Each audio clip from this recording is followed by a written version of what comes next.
皆さんこんにちは。好奇心 TV です。今回の動画は食糧危機について情報をシェアしたいと思います。このチャンネルでは食糧危機について何本かの動画を作成してきていますが、時折農業や経済の専門家などが言っていることと違う見解を示すことがあります。これらのことはどんな事実をもって考えるかによって差が出るのだと思います。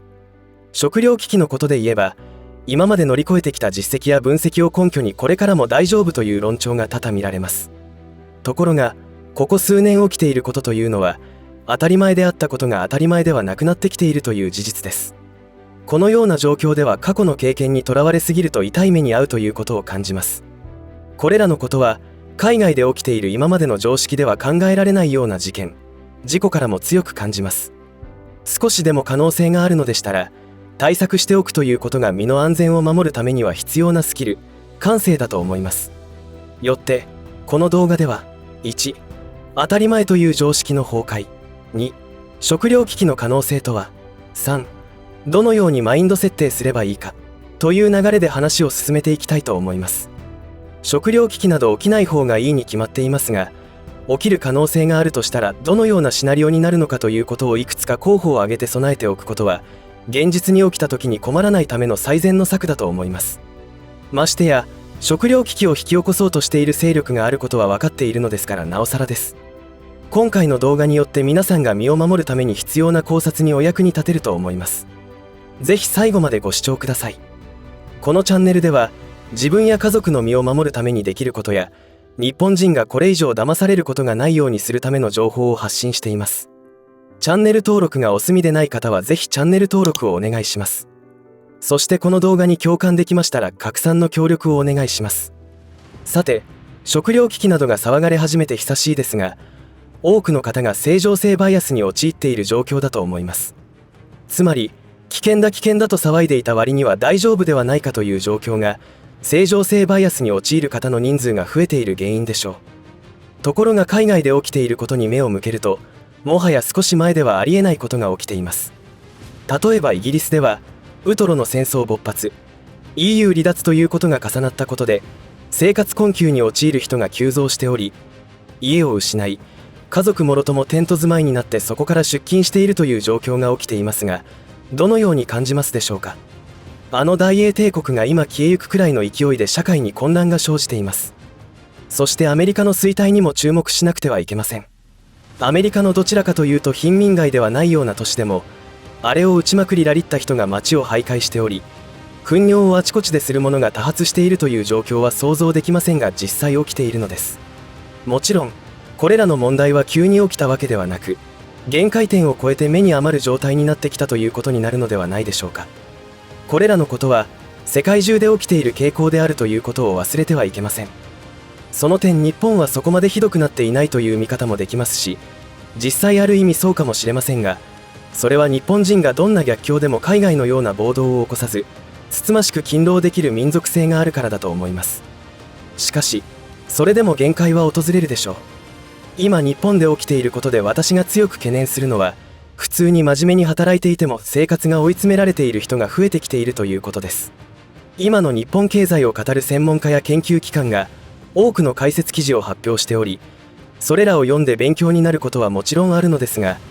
一方で貧困している人たちの立場がよく理解できていないのではないかということを感じます。それは2世議員が発言していることが浮世離れしていることと似ています。集計などの数字指標は結果であり、今リアルに起きていること、起きそうなことというのはそのようなものからは知ることができないと思います。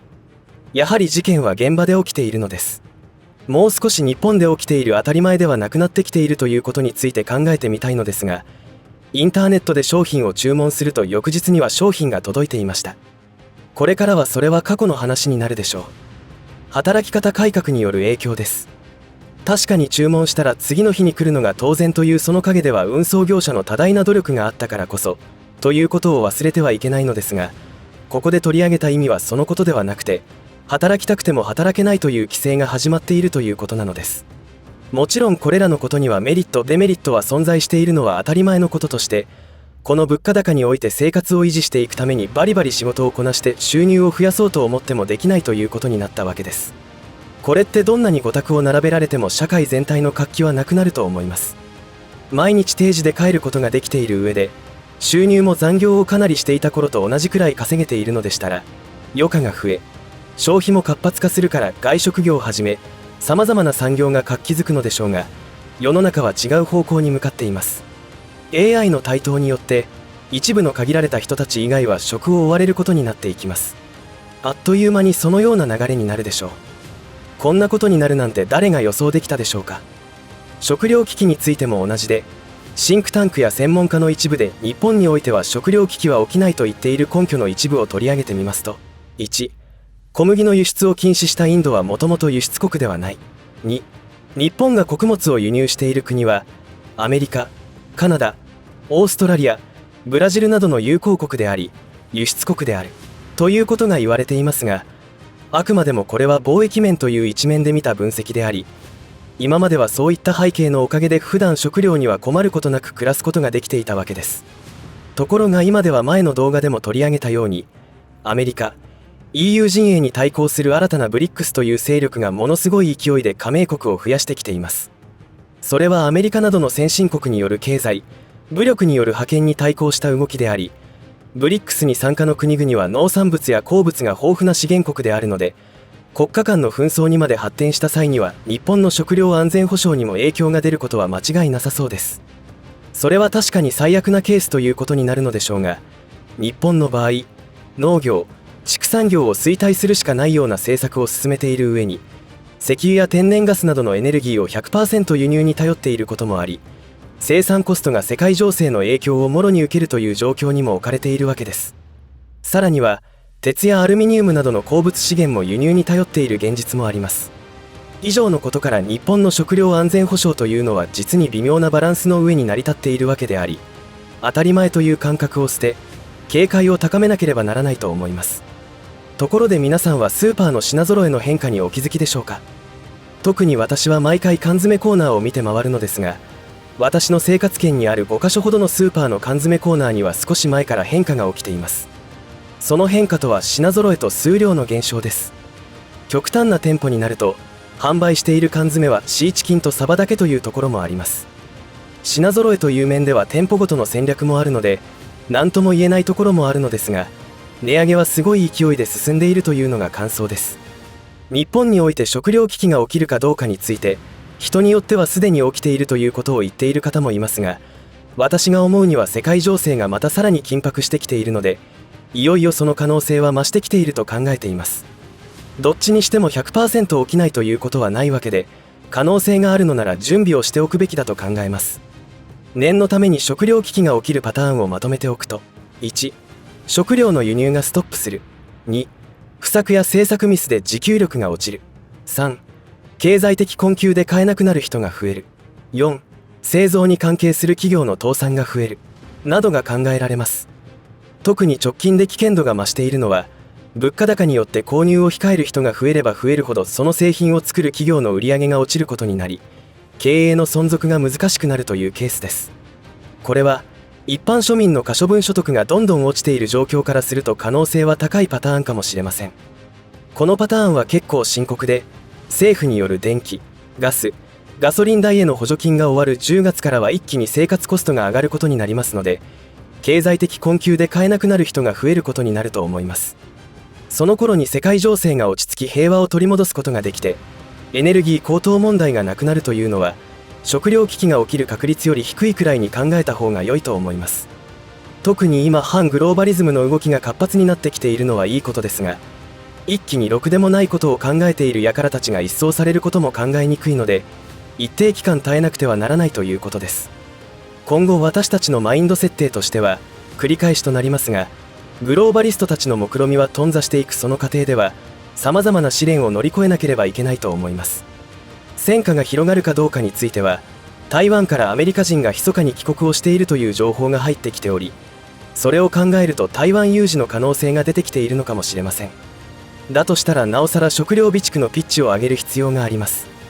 この動画を通じて、今一度生き延びることについて考えることをしていただきたいと思います。いかがだったでしょうか。常に警戒態勢を保っているというのは結構エネルギーが必要なことです。ましてや家庭内において食料備蓄に対して家族が協力的でないという状況の方もいらっしゃることと思いますが、なおさらです。その上で備蓄を進めることは困難だと思いますが、ことが起きた時の悲惨さに比べれば文句を言われるくらいはどうってことないと考え、